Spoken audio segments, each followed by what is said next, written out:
Hello, welcome to this video on types of reading. Here I'm going to introduce what I think to be the main types or main modes of reading that you will need to engage with. Some of these might be slightly different according to your exact purpose, but this is an excellent starting point for you to think about how you're going to engage with reading according to what you're trying to get out of it. Here I've organized a scale of how quickly you're moving through the text. Starting on the fastest side, we have searching. This one, I would expect you've already read the text and you are already looking for a word, likely a heading if you're searching through a text. You might be searching for a passage, you might be searching for a particular word, but here you're not really trying to comprehend anything.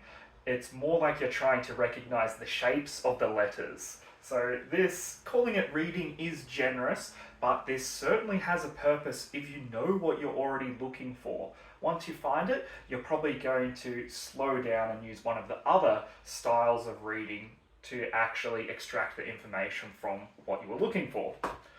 The next style of reading is skim reading. Here you won't be rifling through pages at a time, but you still won't be reading most of the words that you're coming across. I would say in skim reading, you're probably reading about 50% of the words.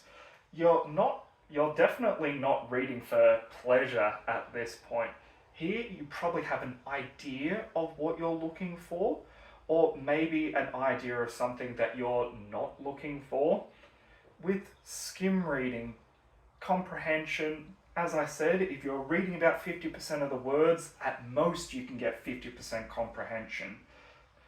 The best time I can think of for skim reading is on an extremely familiar topic, and you might be trying to review someone else's understanding of it. You might be pre-reading it before you really want to go through and read it word by word. Moving to close to the middle here is fast reading. With fast reading, I think you should be reading most of the words, but not really dwelling on any of the words. Fast reading is, if you've ever been in an exam and you've ever done an unseen text, fast reading is likely the style of reading you've used.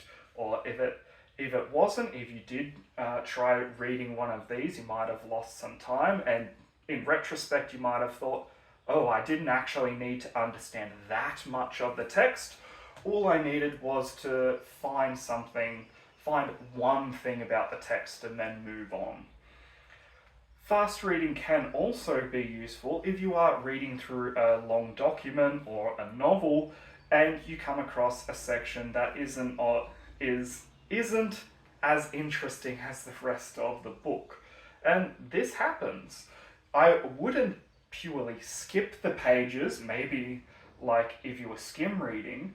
I would still try to read every page and I would still try to read every paragraph, but at a much faster pace. Moving forward on, we're getting towards the slower end, and that's reading for pleasure. Here, you're trying to enjoy some of the phrasing. You're definitely reading each sentence and almost each word. I would expect you are reading each word if you are reading for pleasure. But you might also be paying closer attention to the grammar of what's happening and trying to enjoy what's actually being written there. This might not just be for fiction. Maybe you're reading a recipe and you're imagining making that food and you're trying to picture what that experience of tasting or even making the food would be like. Reading for pleasure, there's no rush. The next is slow reading. These two might have a similar purpose, but for slow reading, you're definitely reading it word by word. You might be slow reading at approximately the pace that you would be able to speak something out loud. So you can pay attention to every syllable of what's being read. Slow reading is probably how slow you would read poetry, or maybe how slow you would read Shakespeare, when you need to actually actively participate to understand the text. That brings up another thing, that some texts require you to read more slowly, just out of the density, out of the language, out of the unfamiliarity of the content. There's no shame in slowing down for a difficult text. And to the next, editing. Doesn't just have to be editing your own work, but here you're paying very close attention to every little detail. And in those and you're also casting a critical eye over every word, every phrase, and every piece of grammar and punctuation, trying to ensure that syntax and meaning is absolutely perfect. As you can see, editing is a slow process, and it must be treated as such.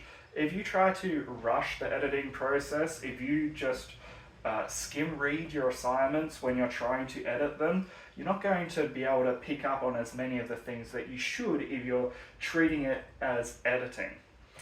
Now, as you can see by my colour choices, I was originally going to end here because I couldn't really think of any times where you're pushing the boundaries of reading that slowly. But one did come to mind, and that's puzzles. Thinking about puzzles and riddles and clues, it's going to be even more slow than editing, because puzzles usually only have a few words at a time, though you are going to be slowing down to that extent that it's going to be slower than the standstill. You're going to be repeating it many times. And to summarize, there are a number of different types of reading. There's a number of different purposes for reading. And no text is going to be treated the same by the same person according to their prior experience and their intentions from that text.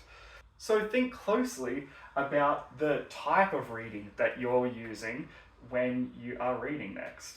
Thanks. Bye.